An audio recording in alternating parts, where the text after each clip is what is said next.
हरिओम। तीसरे अध्याय का 40वां श्लोक। इंद्रियाणि मनोबुद्धिरस्याधिष्ठानमुच्यते यतेर्विमोहयत्येष ज्ञानमावृत्य देहिनम्। इंद्रियां, मन और बुद्धि ये सब इसके वासस्थान कहे जाते हैं। यह काम इन मन, बुद्धि और इंद्रियों के द्वारा ही ज्ञान को आच्छादित करके जीवात्मा को मोहित करता है। काम के द्वारा ज्ञान ढका हुआ रहता है। ये बतलाने के बाद कामना को किस तरह से खत्म किया जाए यह भी बताएंगे भगवान। साथ ही साथ कामना रहते कहाँ हैं और वह जीवात्मा को किस प्रकार मोहित करता है, किस किस तरह फंसाता है, ये भी बतलाते हैं। कामनाएं इंद्रियों में रहती हैं, कामनाएं मन में रहते हैं, बुद्धि में रहते हैं। मन, बुद्धि, इंद्रियां के अंदर कामनाएं वास करती हैं। पिछले श्लोक में राग द्वेष के बारे में बतलाए थे भगवान। राग द्वेष कहाँ रहते हैं? केवल बुद्धि में। लेकिन कामनाएं तो बड़े व्यापक रूप से 10 इंद्रियों और मन में भी रहते हैं। सभी इंद्रियों की अपनी अपनी कामनाएं होती हैं।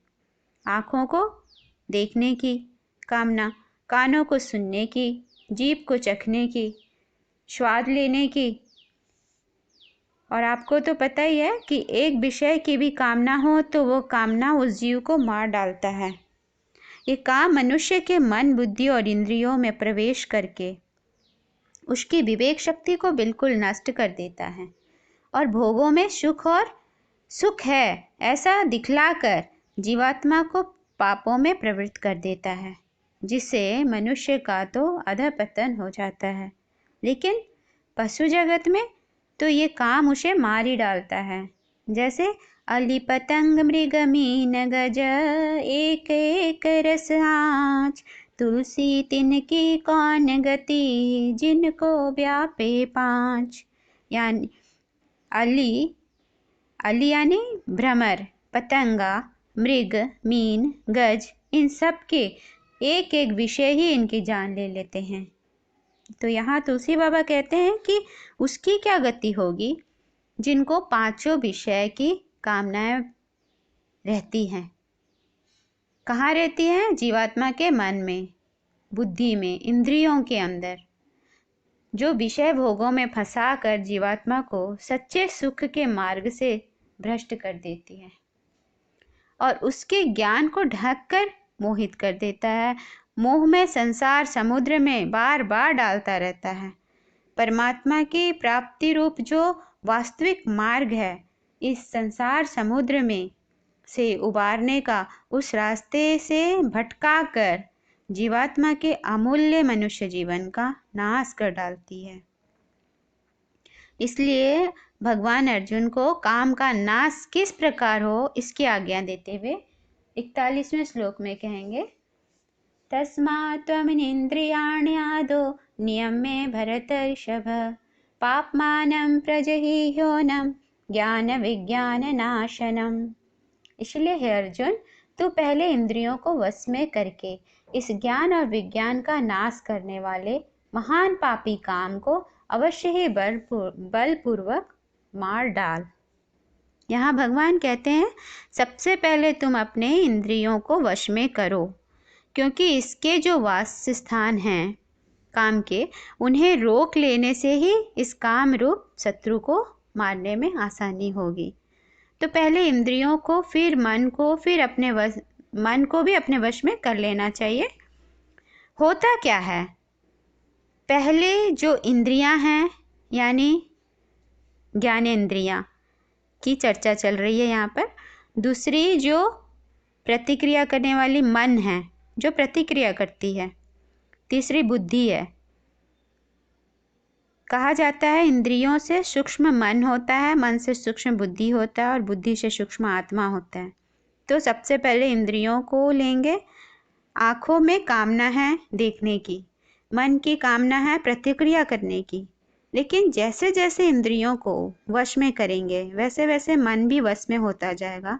आँखों से क्या देखना और क्या ना देखना, इसका फैसला बुद्धि करेगी। और मन बुद्धि के वश में होगा तो वह बुद्धि की बात मानेगा।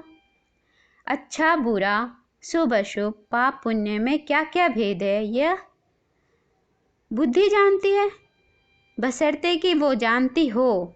शास्त्रों और गुरुओं के उपदेशों का अभ्यास कर करके तभी शुद्ध होगी हमारी बुद्धि, यह निर्णय ले पाएगी शुद्ध होकर। संसार और अध्यात्म में क्या भेद है, क्षणिक और शाश्वत में क्या अंतर है, ये बुद्धि जान पाएगी। बुद्धि को अभ्यास करने की आवश्यकता है।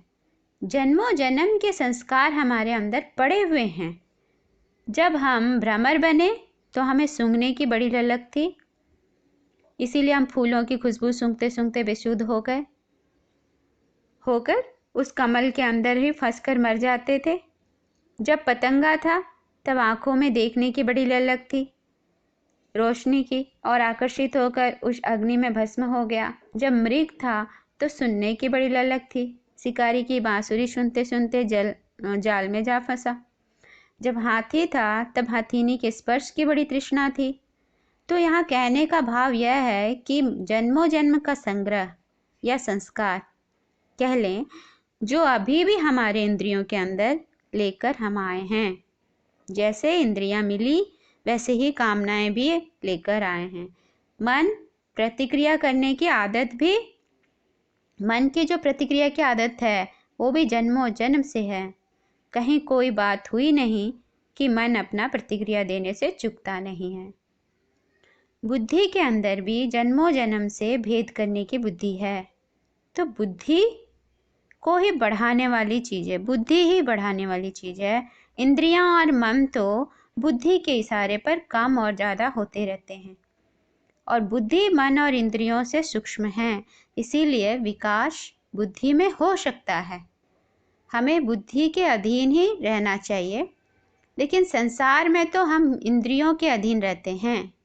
जैसे समझ लीजिए बाहर में कोई वस्तु, पदार्थ, कोई भी कुछ हमें प्राप्त हुई, शरीर उसकी तरफ गया, जिस इंद्रिय का विषय वस्तु है वह इंद्रिय उसकी ओर बढ़ती है, उसके पीछे मन प्रतिक्रिया देता है और बुद्धि मन की बात मानकर उसकी ओर भागती है। बुद्धि को शक्ति कहाँ से आती है? आत्मा देती है, आत्मा के प्रकाश से उसे शक्ति मिलती है, लेकिन वह इंद्रिय पदार्थ को भोगते ही उस शक्ति का नाश हो जाता है, बस हमारा आधा पतन हो जाता है।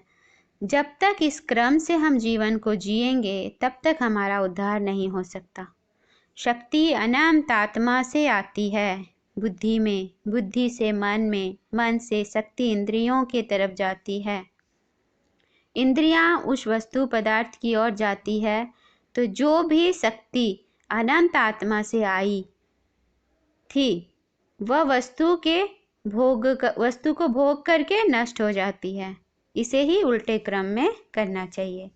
बुद्धि अगर शुद्ध है तो बुद्धि मन को वश में करे, मन इंद्रियों को अपने वश में करे, और बुद्धि में तो आत्मा की भरपूर शक्ति है, इंद्रियां और पदार्थों को हटाने की आवश्यकता नहीं है। इसलिए भगवान कहते हैं अभ्यास और वैराग्य, इन दो उपायों से ही इंद्रियां वश में हो सकती हैं और मन को भी यही वश में कर सकती हैं। विषय और इंद्रियों के संयोग से जो राजस और तामसिक सुख हमें मिलता है वह क्षणिक है, नाशवान है, दुख रूप है। ऐसा समझकर इस लोक और परलोक के सभी लोग भोगों से विरक्त हो जाएं, वैराग्य हो जाए और परमात्मा के नाम में, रूप में, गुण में, चरित्र आदि को सुनने में, भजन कीर्तन करने में, निष्काम भाव से सेवा करने में आदि इंद्रियों को लगाना चाहिए और शास्त्रानुकूल कार्य करने में स्वार्थ भाव या मनमाना आचरण नहीं होने देना चाहिए।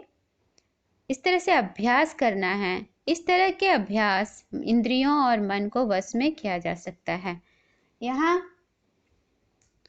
इंद्रियों के स्तर और वस्तुओं के स्तर पर त्याग करने पर काम नहीं चलेगा। यहाँ आँखों को बंद कर लेने से या वस्तु पदार्थ का त्याग कर देने से शांति नहीं मिलेगी, क्योंकि लगाव, आसक्ति, राग तो मन के अंदर है और मन को हटाया या छिपाया नहीं जा सकता। मन को तो बुद्धि से समझाकर उसकी दिशा मोड़ सकते हैं। इसीलिए बुद्धि के स्तर पर काम करें।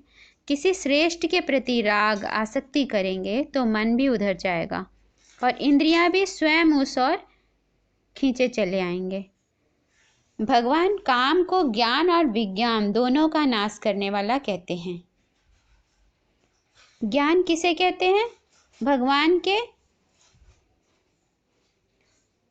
निर्गुण निराकार के तत्व ज्ञान को ज्ञान कहते हैं और सगुण निराकार यानी भगवान के साकार तत्व के लीला, उनके रहस्यों, गुणों और महत्व के तार्थ ज्ञान को विज्ञान कहते हैं। जो काम रूप शत्रु के कारण हमेशा दबा हुआ रहता है, अर्थात अपने ऐन्द्रिक आकांक्षाओं की पूर्ति के लिए जीवात्मा के ज्ञान विज्ञान को बढ़ने नहीं देता और नाश कर देता है।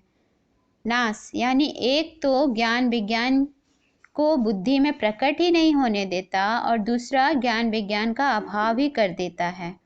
इस तरह से दोनों प्रकार से ज्ञान और विज्ञान जीवात्मा की बुद्धि में प्रकाशित नहीं हो पाते। पूरी तरह नष्ट कर देने की क्षमता तो कामना में नहीं है, क्योंकि कामना की उत्पत्ति अज्ञान से हुई है और ज्ञान तो आत्मा के प्रकाश से प्रकाशित है। इसीलिए ज्ञान एक बार प्रकट हो जाए तो अज्ञान का ही नाश संभव है, ज्ञान का नाश संभव नहीं है। तो यहाँ 42वां श्लोक में भगवान कहते हैं, इंद्रियाणि पराण्याहुरिन्द्रियेभ्यः परं मनः, मनसस्तु परा बुद्धिर्यो बुद्धे परतस्तु सः। इंद्रियों को स्थूल शरीर से पर यानी श्रेष्ठ, बलवान और सूक्ष्म कहते हैं। इन इंद्रियों से पर मन है, मन से भी पर बुद्धि है और जो बुद्धि से भी अत्यंत पर है वह आत्मा है। ये मैं अभी बताई, लेकिन और क्लियर करने के लिए अच्छी तरह से बताते हैं, समझिएगा। इंद्रियों को स्थूल शरीर से पर कहने का तात्पर्य क्या है? जैसे शरीर को रथ बतलाया गया है हमारे शास्त्रों में और इंद्रियों को घोड़े, तो रथ के अपेक्षा से इंद्रियां यानी घोड़े अधिक श्रेष्ठ और चेतन हैं। तभी तो घोड़े रथ को अपनी इच्छा से इधर उधर ले जाते हैं। इसी तरह इंद्रियां भी हमारे स्थूल शरीर को अपनी इच्छा से चलाती हैं। इंद्रियां को बलवान और चेतन कहा गया है और स्थूल शरीर दिखता है, लेकिन इंद्रियां दिखती नहीं। इसलिए इंद्रियों को स्थूल शरीर से पर यानी श्रेष्ठ, बलवान और सूक्ष्म कहा गया है। इंद्रियों की अपेक्षा मन को और अधिक सूक्ष्म बतलाया गया और मन की अपेक्षा बुद्धि को मन से भी पर अर्थात श्रेष्ठ, सूक्ष्म और बलवान बताया गया है। यहाँ आप कहेंगे कि हम तो कोशिश बहुत करते हैं पर अपने मन को वश में करने की, किंतु वह चंचल इंद्रियां जबरदस्ती हमारे मन को और बुद्धि को भी हर लेती है। तो हमें बुरा कुछ भी दिखलाई पड़ा, चाहते हुए भी ना चाहते हुए भी मन उधर आकृष्ट हो जाता है और बुद्धि जो संसार में लगी हुई है वह भी बलात् हर ली जाती है। शास्त्रों में रथ का अर्थ है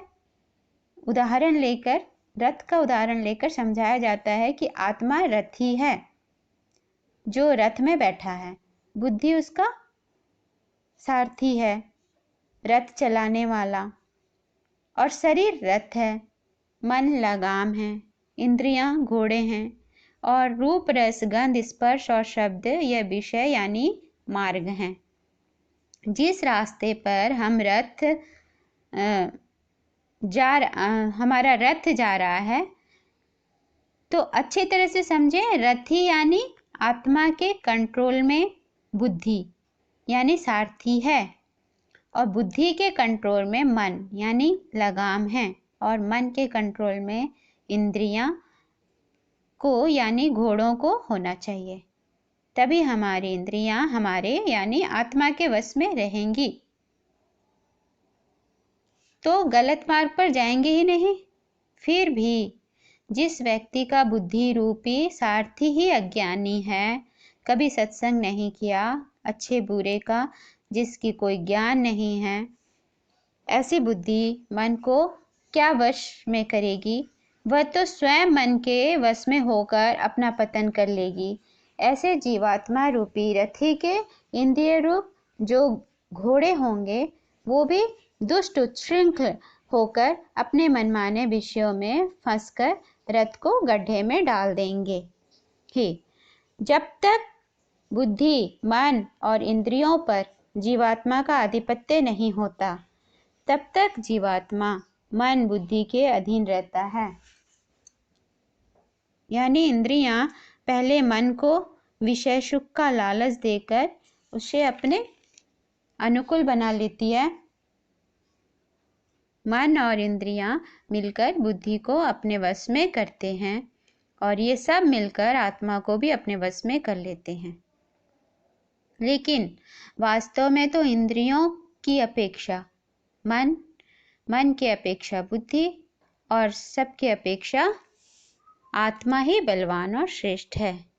इसीलिए कहा जाता है कि जिसका बुद्धि रूप सारथी ज्ञानवान है, विवेकशील है, मन रूप लगाम जिसके अधीन है, तो उसके इंद्रिय रूप घोड़े भी वश में होते हैं। ऐसे मन बुद्धि और इंद्रियां वाला पवित्र आत्मा मनुष्य उस परम पद को प्राप्त करता है, जहां जाकर वह फिर वापस नहीं लौटता।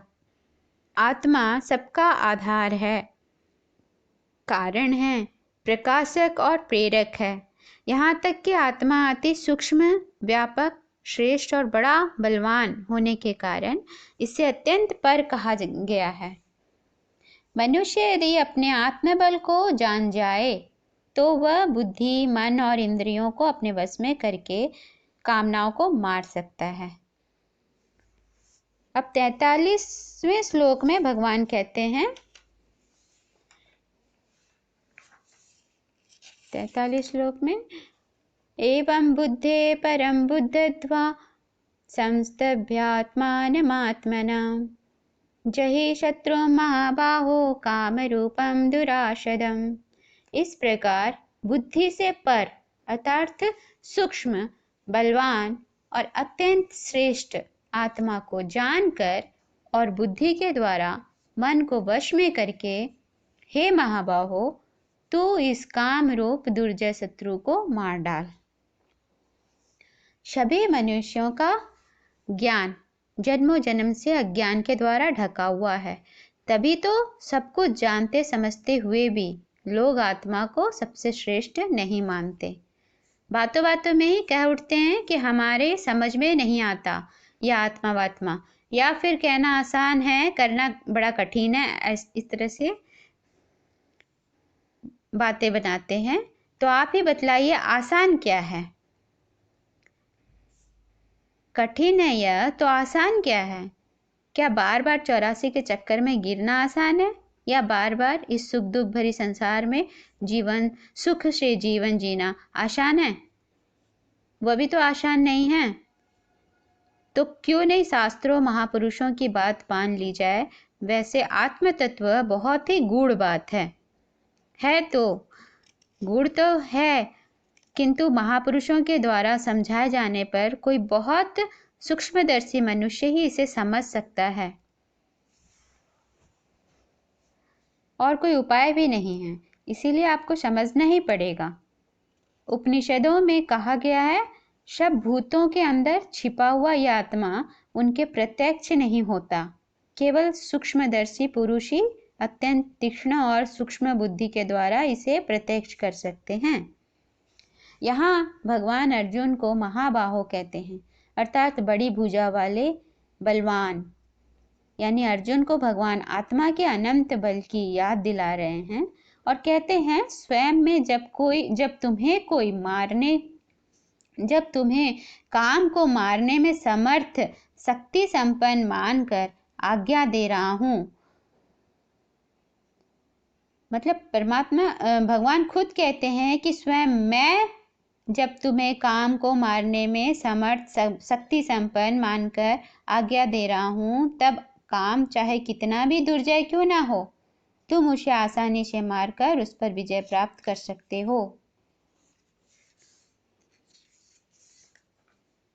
इस तरह से तीसरा अध्याय हमारा समाप्त होता है। ओम तत्सदिति श्रीमद्भगवद्गीतासु उपनिषत्सु ब्रह्मविद्यायां योगशास्त्रे श्रीकृष्णार्जुन संवादे कर्मयोगो नाम तृतीयोऽध्यायः। हरि ओम तत्सत्, हरि ओम तत्सत्, हरि ओम तत्सत्।